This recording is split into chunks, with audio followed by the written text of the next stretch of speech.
नमस्कार मित्रों, Alvin classes के यूट्यूब प्लेटफॉर्म पे आपका बहुत बहुत स्वागत है। मेरा नाम विवेक है। हम लोग एक बहुत ही महत्वपूर्ण मुद्दे पर आज बात करने वाले हैं। मुद्दा यह कर्मचारियों के भविष्य से जुड़ा हुआ है और उन सभी मध्यम वर्गीय परिवारों के भविष्य से जुड़ा हुआ है जिनके घर अगर बच्चा पैदा होता है, चाहे वो लड़का हो चाहे लड़की, तो वह सोचते हैं कि हमारी जो संतान है वो आगे चलकर नौकरी करेगी।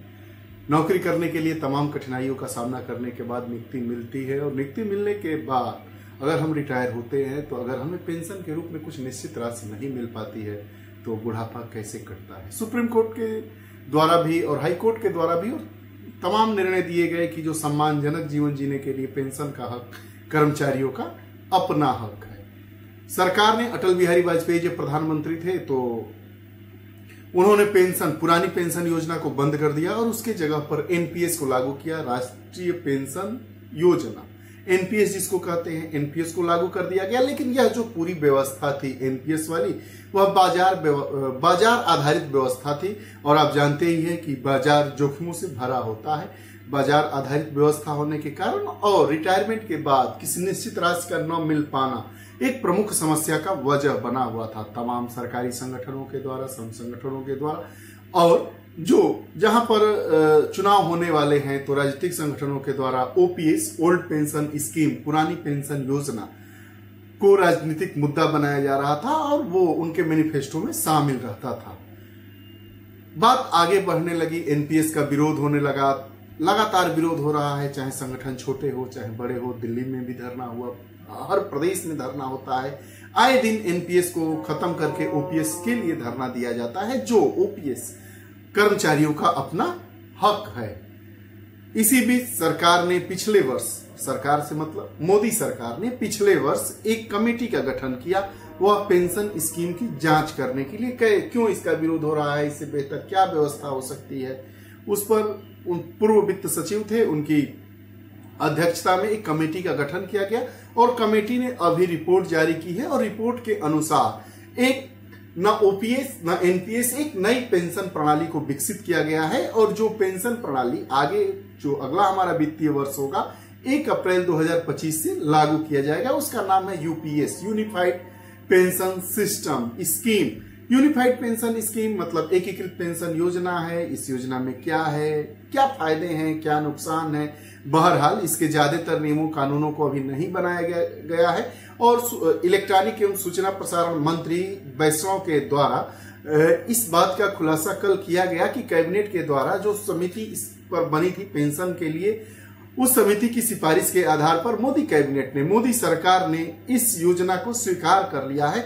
योजना स्वीकार हो गई है। जो गोदी मीडिया है इसके द्वारा इसको बेहतर बनाया जा रहा है, बताया जा रहा है। लेकिन अगर आप तटस्थ होकर सोचें तो यह योजना बहुत खास नहीं है। यह योजना खास इसलिए नहीं है कि अगर कोई कर्मचारी 10 वर्ष के पहले रिटायर होता है तो उसको पेंशन के नाम पर कुछ नहीं मिलने वाला है।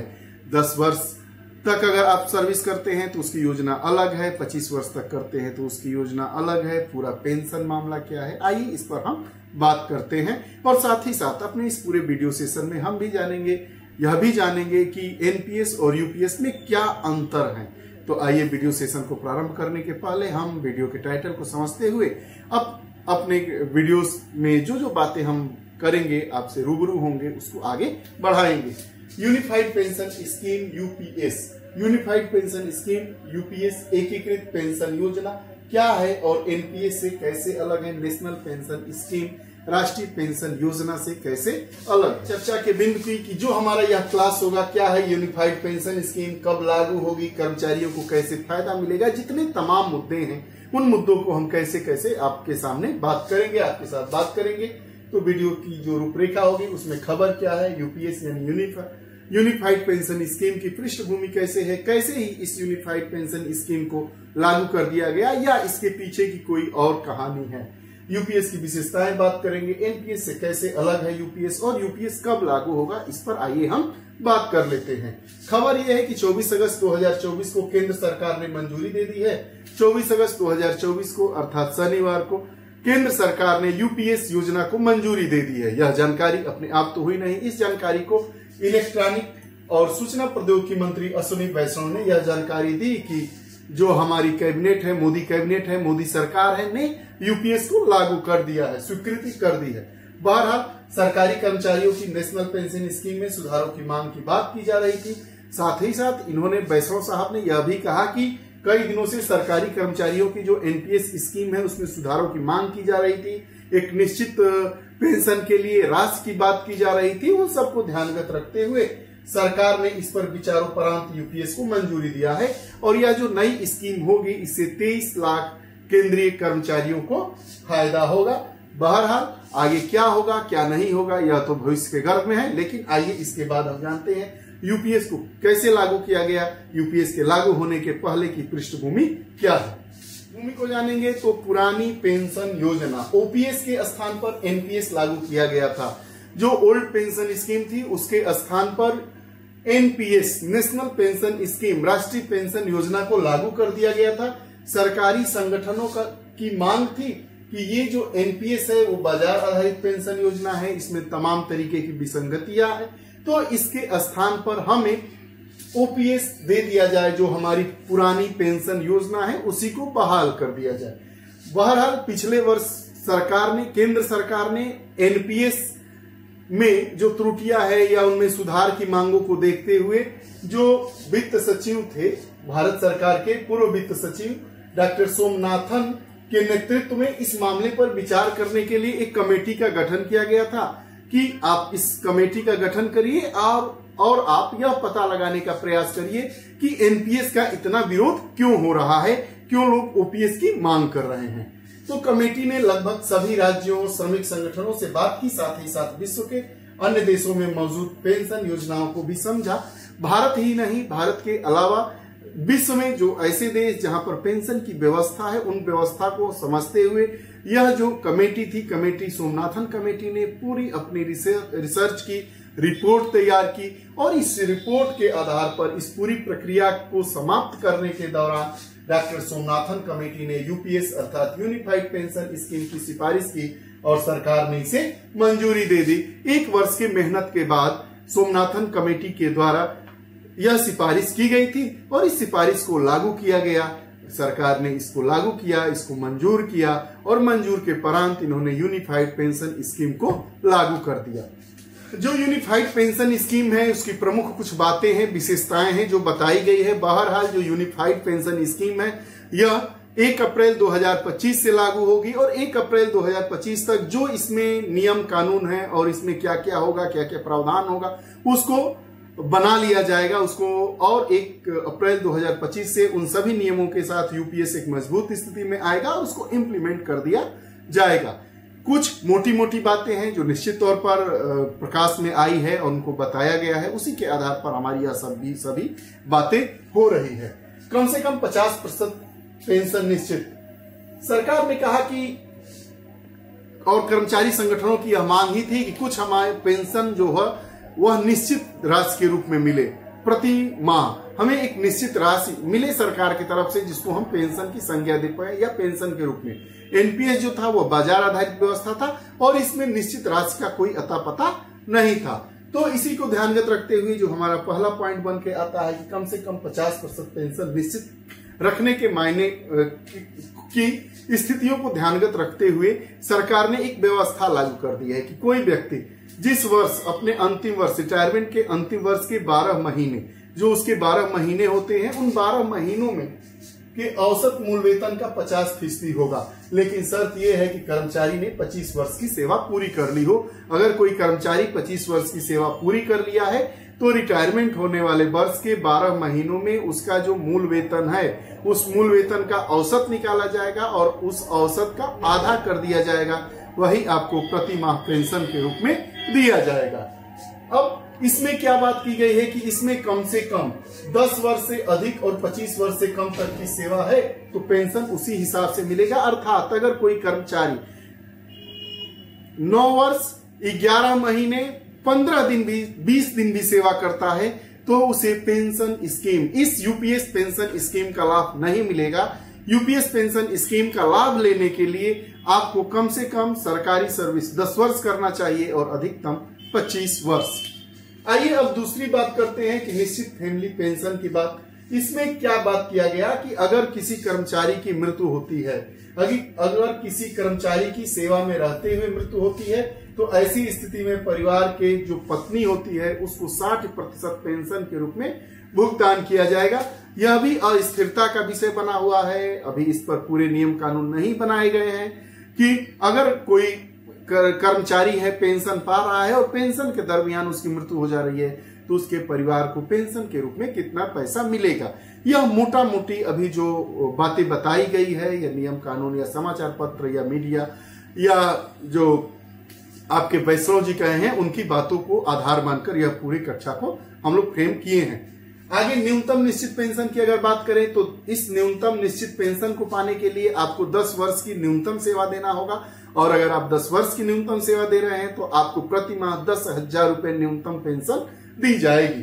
10 वर्ष की न्यूनतम सेवा की स्थिति में कर्मचारी को कम से कम 10,000 रुपए प्रति माह पेंशन के रूप में दिए जाएंगे। महंगाई के हिसाब से भी इसमें व्यवस्था की गई है। अब यह अंधेरे में रखा गया है कि डीए मिलेगा, ये डीए नहीं मिलेगा। कई अखबार बताते हैं कि डीए मिलेगा, लेकिन असली तस्वीर हमें 1 अप्रैल 2025 को ही पता चल पाएगी। कर्मचारी और फैमिली पेंशन को महंगाई के साथ जोड़ा जाएगा। इसका लाभ सभी तरह की पेंशन में मिलेगा, यानी कर्मचारियों की पेंशन में महंगाई इंडेक्सन को शामिल किया जाएगा। इंडेक्सन, महंगाई इंडेक्सन की बात कर रहा है, महंगाई भत्ते की बात नहीं कर रहा है, महंगाई बढ़ोतरी की बात नहीं कर रहा है। इसको हमें समझना होगा। ये महंगाई राहत all India consumer prices for industrial workers के इंडेक्स पर आधारित होता है।